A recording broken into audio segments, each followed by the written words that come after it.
JEE 11th and 12thలో పిల్లల్ని fail చేద్దామా, విజయాన్ని అందిద్దామా, మనం కష్టపడి కట్టినటువంటి లక్షల రూపాయలు చివరికి వాళ్ళకి జీవితానికి పునాది అయ్యేటట్టుగా చేద్దామా అనేటువంటిది ఖచ్చితంగా పేరెంట్స్ మీ చేతుల్లో మాత్రమే ఉంది. జేఈ నీట్ ర్యాంక్ మాత్రమే జీవితం అనటంలోనే పెద్ద సమస్య ఉంది. మరి అదేమిటండి, లక్షలు కట్టి జేఈ గురించే కదా, నీట్ గురించే కదా, డాక్టర్ని చేయటం గురించే కదా అన్నప్పుడు ఆ భ్రమల నుంచి మీరు బయటికి రండి. నిజమైనటువంటి వాస్తవం ఏమిటంటే జేఈ నీట్ జర్నీలో సుమారుగా 85% మంది పిల్లలు మొదటి 3 నెలలు గడిచేటప్పటికే వాళ్ళు ప్యాసివ్ లెర్నర్స్ అయిపోతున్నారు. ప్యాసివ్ లెర్నర్స్ అంటే వాళ్ళు ఎబిలిటీ లేదు, నాలో ఆ సామర్థ్యం లేదు అని బలంగా నమ్ముతున్నారు. తద్వారా వాళ్ళు తరువాత మిగిలిన అన్ని నెలలు కూడా ఏదో వెళ్ళటం రావటం తప్ప వాళ్ళ యొక్క సామర్థ్యాన్ని లేదు అని బలంగా నమ్మేస్తున్నారు.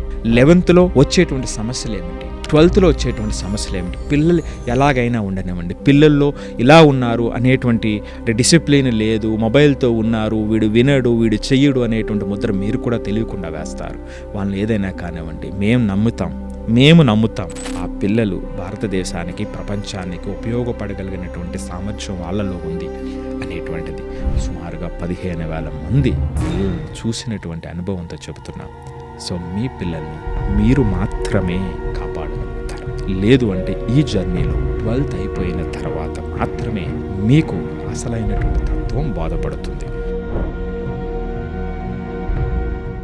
జేఈ నీట్ జర్నీలో ఉన్నటువంటి పేరెంట్స్కి అలాగే పిల్లలకి, ప్రత్యేకించి 11th and 12thలో ఉన్నటువంటి వాళ్ళకి ఒక్కసారి ఆలోచించాల్సినటువంటి చాలా ఇంపార్టెంట్ పాయింట్స్. ప్రశాంతంగా మనం ఎప్పుడూ కూడా పిల్లలకి మించి నా లైఫ్ లేదు, ఏం చేసినా సరే పిల్లలకి అని చెబుతూ ఉంటాం. కానీ దురదృష్టం ఏమిటంటే ఎక్కువ మంది రాజకీయ నాయకులు మాట్లాడేటువంటి స్టేట్మెంట్స్ మీద, సెలబ్రిటీస్ అనేటువంటి వాళ్ళు మాట్లాడేటువంటి వివాదాస్పద వ్యాఖ్యల మీద టైం ఉంటుంది తప్ప నిజంగా ఎక్కడైతే మార్పు రావాలో, ప్రత్యేకించి పిల్లల విషయంలో, విద్యా వ్యవస్థ విషయంలో మాట్లాడేది చాలా తక్కువ. అది ఏమైనప్పటికీ అది పక్కన పెడితే జేఈ 11th and 12thలో మనం పిల్లల్ని ఫెయిల్ చేద్దామా, విజయాన్ని అందిద్దామా, మనం కష్టపడి కట్టినటువంటి లక్షల రూపాయలు చివరికి వాళ్ళకి జీవితానికి పునాది అయ్యేటట్టుగా చేద్దామనేటువంటిది ఖచ్చితంగా పేరెంట్స్ మీ చేతుల్లో మాత్రమే ఉంది. ఇన్స్టిట్యూట్లని నమ్ముకున్నంత మాత్రాన, ఇన్స్టిట్యూట్లో లక్షలు కట్టి వాళ్ళు ఏదో మార్పు తీసుకొస్తారు అని అనుకుంటే మనం 95% మందిని ఫెయిల్ చేసినట్టే అవుతుంది. ఎందుకంటే వాళ్ళు క్యాటర్ చేసేది టాప్ 5%కి మాత్రమే. మీరు ఏకీభవిస్తారా, విభేదిస్తారా, మీ చాయిస్, అది మీరు కామెంట్ రూపంలో తెలియచేయండి. సో ఇక్కడ మిగిలిన 95% మంది పరిస్థితి ఏమిటి?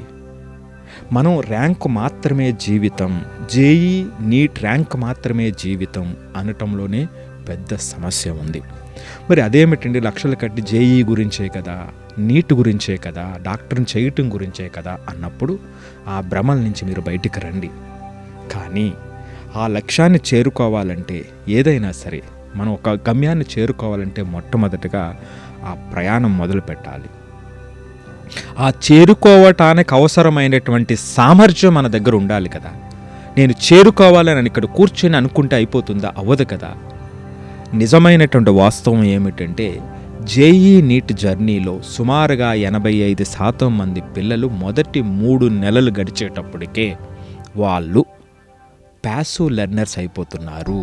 ప్యాసివ్ లెర్నర్స్ అంటే వాళ్ళు ఎబిలిటీ లేదు, నాలో ఆ సామర్థ్యం లేదు అని బలంగా నమ్ముతున్నారు.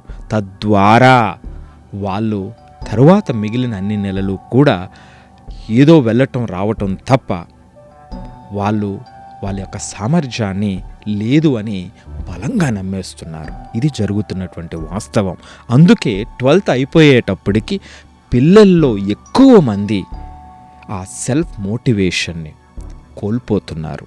ఇంకా దారుణంగా చెప్పాలి అంటే ఎమోషనల్గా, మెంటల్గా బ్రూజ్ అయిపోతుంది వాళ్ళ యొక్క స్టేట్. సో ఇది చాలా బాధాకరమైనటువంటి విషయం. ఇది నేను చెప్తున్నటువంటిది వాస్తవమా కాదా అంటే మీకు తెలిసినటువంటి పిల్లల్లో కానీ పేరెంట్స్లో కానీ ఎంపతితో ఒక్కసారి కనుక్కోండి. 2 సంవత్సరాలు గడిచిన 2 సంవత్సరాల ఆ పిల్లలు ఎంత కాన్ఫిడెంట్గా ఉన్నారా లేరా అనేటువంటి విషయాన్ని ఒక్కసారి మీరు తెలుసుకోండి. మనం ఎన్ని లక్షలు కట్టి జాయిన్ చేసినా సరే పిల్లల్ని క్యాటర్ చేసేటువంటి అవకాశం చాలా చాలా తక్కువ ఉంది. ఇది వాళ్ళని వీళ్ళని నిందించడం పక్కన పెడదాం. మనకు నిందించడం అనేటువంటిది చాలా సులువైనటువంటి పని, కానీ ఆ సమస్యకి పరిష్కారం అనేటువంటిది మనకి ఇంపార్టెంట్. మన పిల్లల్ని మనం మార్చగలం, అక్కడ ఉన్నటువంటి పరిస్థితులను మనం మార్చలేం. మన పిల్లల్ని మనం మార్చలేక అక్కడ ఉన్నటువంటి పరిస్థితులు మాత్రమే నిందిస్తే చివరికి ఉపయోగం ఏముండదు. మనం కట్టిన డబ్బులకు ఉపయోగం ఉండదు, మన పిల్లలకు ఉపయోగం ఉండదు. అందుకని మనం మొట్టమొదటిగా మన పిల్లల విషయంలో ఆ ఆలోచన ధోరణిని మారుద్దాం. ఆ నెగటివ్ ప్రెషర్ ఏదైతే ఉంటుందో ఆ నెగటివ్ ప్రెషర్ని తీసేసి పాజిటివ్ ప్రెషర్ని హ్యాండిల్ చేసేటువంటి విధంగా ఏ విధంగా మార్పుని తీసుకురావాలి. వాళ్ళు ఇబ్బందికరమైనటువంటి పరిస్థితుల్లో అర్థం కానటువంటి కాన్సెప్ట్స్ అర్థం అవుతున్నాయని కొంతమంది అంటారు, అర్థం కావటం లేదని కొంతమంది అంటారు. అర్థం అవుతున్నటువంటి వాళ్ళలో కొంతమంది అర్థం అవుతుంది కానీ నేను చేయలేకపోతున్నాను అనేటువంటి వాళ్ళు కొంతమంది ఉంటారు. అర్థమవుతుంది, నేను ప్రయత్నిస్తున్నాను కానీ ఎగ్జామ్లో నేను సాధించలేకపోతున్నాను అనేటువంటి వాళ్ళు కొంతమంది ఉంటారు. సో ఇలా రకరకాలుగా పిల్లలు ఉంటారు. కానీ అర్థం అవ్వటం అర్థం కాకపోవటం మొదటి స్టెప్ అయితే, అర్థమైన తర్వాత వాళ్ళు ప్రయత్నించడం అనేటువంటిది రెండో స్టెప్ అయితే, ప్రయత్నించిన తర్వాత వాళ్ళు ప్రజెంట్ చేయటం అనేటువంటిది మూడో స్టెప్ అవుతుంది. ఈ 3 స్టెప్స్ కూడా ఆ పిల్లల్ని చాలా స్ట్రెంథన్ చేస్తాయి. వాళ్ళలో పేషెన్స్ని పెంచుతాయి, వాళ్ళలో కరేజ్ని పెంచుతాయి, వాళ్ళలో కొత్త విషయాలు తెలుసుకోవాలనేటువంటి జిజ్ఞాస, ఆ క్యూరియాసిటీని పెంచుతాయి. సో ఏ రోజుకి ఆ రోజు వాళ్ళ యొక్క గోల్స్ని అచీవ్ అవుతూ కష్టపడి ప్రెషర్తోనే అచీవ్ అయిన మరుక్షణం ఏ రోజుకి ఆ రోజు ఆ ఆనందాన్ని కూడా వాళ్ళు పడుకునే లోపు పొందేటువంటి అవకాశం ఈ అద్భుతమైనటువంటి జర్నీలో ఉంటుంది. సో అందుకే ఈ జర్నీ చాలా చాలా ఇంపార్టెంట్ జర్నీ. ఈ జర్నీలో ఉన్నటువంటి అన్ని ఘట్టాలని చాలా సవివరంగా వివరించినటువంటి ఈ బుక్ బియాండ్ ర్యాంక్స్. అంటే పిల్లలు ఇది చదువుకుంటే ఏ రోజుకి ఆ రోజు 1-2 పేజీలు చదివితే ఎస్ ఈ సమస్య అందరికీ ఉంటుంది కదా, ఈ సమస్య నుంచి నేను రైజ్ అయినప్పుడే కదా నేను ఆ యొక్క ఆనందాన్ని పొందగలుగుతాను, దాన్ని అచీవ్ చేయగలుగుతాను అనేటువంటిది.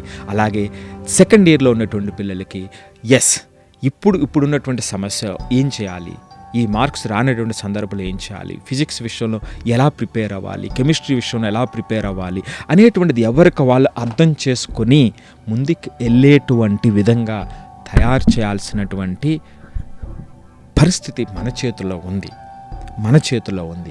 సో మనం ఆ విధమైనటువంటి సర్వీస్ని మనం కోరుకుంటేనే అప్పుడు అక్కడి నుంచి ఇన్స్టిట్యూట్లు కూడా దిగొచ్చి ఖచ్చితంగా నేను క్యాటర్ చేయాల్సింది 5% కాదు 100% అనేటువంటి పరిస్థితిని అక్కడ కూడా ఇన్విటబుల్గా తీసుకొద్దాం రాబోయేటువంటి 3 నుంచి 5 సంవత్సరాల్లో. దీనికోసం మీ అందరి హెల్ప్ అవసరం. సో మొట్టమొదటిగా ఇప్పుడున్నటువంటి 11th 12thలో ఉన్నటువంటి పిల్లలు 11thలో వచ్చేటువంటి సమస్యలు ఏమిటి, 12thలో వచ్చేటువంటి సమస్యలు ఏమిటి, పిల్లలు ఎలాగైనా ఉండనివ్వండి, పిల్లల్లో ఇలా ఉన్నారు అనేటువంటి డిసిప్లిన్ లేదు, మొబైల్తో ఉన్నారు, వీడు వినడు వీడు చెయ్యడు అనేటువంటి ముద్ర మీరు కూడా తెలియకుండా వేస్తారు. వాళ్ళని ఏదైనా కానివ్వండి, మేము నమ్ముతాం ఆ పిల్లలు భారతదేశానికి ప్రపంచానికి ఉపయోగపడగలిగినటువంటి సామర్థ్యం వాళ్ళలో ఉంది అనేటువంటిది.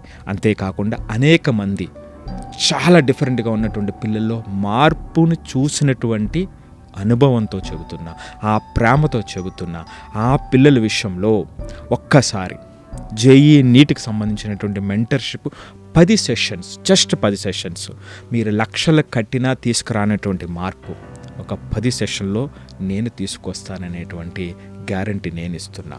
సో ఆ సెషన్కి సంబంధించి వాళ్ళలో ఆ ప్యాసివ్ లెర్నింగ్ నుంచి యాక్టివ్ లెర్నింగ్కి మార్చటం, రోజువారీ వస్తున్నటువంటి ప్రెషర్లో నెగటివ్ ప్రెషర్ని తీసేసి పాజిటివ్ ప్రెషర్ని ఇన్కల్కేట్ చేయటం, అక్కడ ఉన్నటువంటి ఇబ్బందికరమైనటువంటి కాలేజీలో ఉన్నటువంటి పరిస్థితులు, కొంతమంది కంపారిజన్తో ఇబ్బంది ఉంటుంది, కొంతమంది పేషెన్స్ లేక ఇబ్బంది ఉంటుంది, కొంతమంది కాన్ఫిడెన్స్ అంటే ఇమీడియట్ కాన్ఫిడెన్స్ లేక ఇబ్బంది ఉంటుంది, సో కొంతమంది ఎగ్జామ్ ప్రెషర్తో ఇబ్బంది ఉంటుంది, సో కొంతమంది ఏదైనా ఒక సబ్జెక్ట్తో ఇబ్బంది ఉంటుంది, కొంతమందికి అప్లికేషన్స్ దగ్గర ఇబ్బంది ఉంటుంది. ఇలా రకరకాల ఇబ్బందులు ఉంటాయి. సో అవి గత 25 సంవత్సరాల నుంచి ఏ రోజుకా రోజు ఏ సమస్య ఎలా మార్పును తీసుకొస్తుంది, దేనికి ఏ విధంగా చేయాలి అనేటువంటి సుమారుగా 15,000 మంది పిల్లల్ని చూసినటువంటి అనుభవంతో చెబుతున్నాం. సో మీ పిల్లల్ని మీరు మాత్రమే కాపాడగలుగుతారు. లేదు అంటే ఈ జర్నీలో 12th అయిపోయిన తర్వాత మాత్రమే మీకు అసలైనటువంటి తత్వం బోధపడుతుంది. సో అలా కాకూడదు అన్నట్లయితే ఆల్రెడీ 12th అయిపోయినటువంటి పిల్లల్ని మీరు తెలుసుకోండి. నేను చెప్పినటువంటి ఇక్కడ ప్రతిదాన్ని కూడా ఒక ఆలోచనకు పెట్టండి, నమ్మవద్దు, ఒక ఆలోచనకు పెట్టండి. బయట ఆ 12th అయినటువంటి పేరెంట్స్ పిల్లలతో ఒకసారి మాట్లాడండి. నేను చెప్పినటువంటి మాటలు నిజమైతే అప్పుడు మీరు స్పందించండి. సో లేదు అంటే మనకే తెలుసు అన్నీ. సో మనం ఈ పెద్ద ఇన్స్టిట్యూట్లో కట్టాం, వాడికి ఇంత ర్యాంక్ వచ్చింది, అంత ర్యాంక్ వచ్చింది గత సంవత్సరం అని మీరు అనుకున్నట్లయితే మనం చేయగలిగినటువంటిది ఏమీ కూడా లేదు. So but JEE NEET mentorship మన పిల్లలకి మొట్టమొదటిగా కాన్ఫిడెన్స్ని, సెల్ఫ్ రిలయన్స్ని అందించేటువంటి ఒక ఇన్నోవేటివ్ ప్రోగ్రామ్. అది మీరు గమనిస్తే, ఎంతో తొందరగా గమనిస్తే అంత తొందరగా మీ పిల్లల యొక్క కాన్ఫిడెన్స్ని మీరు పెంచిన వాళ్ళు అవుతారు. లేదు అంటే వెయిట్ చేయండి, 2 years వెయిట్ చేయండి. మీ decision is yours, right? So ఏదేమైనప్పటికీ ఈ యొక్క జేఈ నీట్ జర్నీ అనేటువంటిది ర్యాంకులకు మించి జీవితానికి పునాది కావాలనేటువంటిదే మా యొక్క ఆకాంక్ష. సో దీనికి సంబంధించి, మెంటర్షిప్కి సంబంధించి ఏదైనా మీకు ఇన్ఫర్మేషన్ కావాలన్నట్లయితే అక్కడ ఉన్నటువంటి స్క్రీన్ మీద ఉన్నటువంటి నెంబర్కి వెంటనే కాల్ చేసి దానికి సంబంధించినటువంటి వివరాలను కనుక్కోండి. ఆలోచన చేయండి, ఆలోచించండి, డిస్కస్ చేయండి. అవసరం అనిపిస్తే మీ సీట్ని రిజర్వ్ చేసుకోండి. Thank you.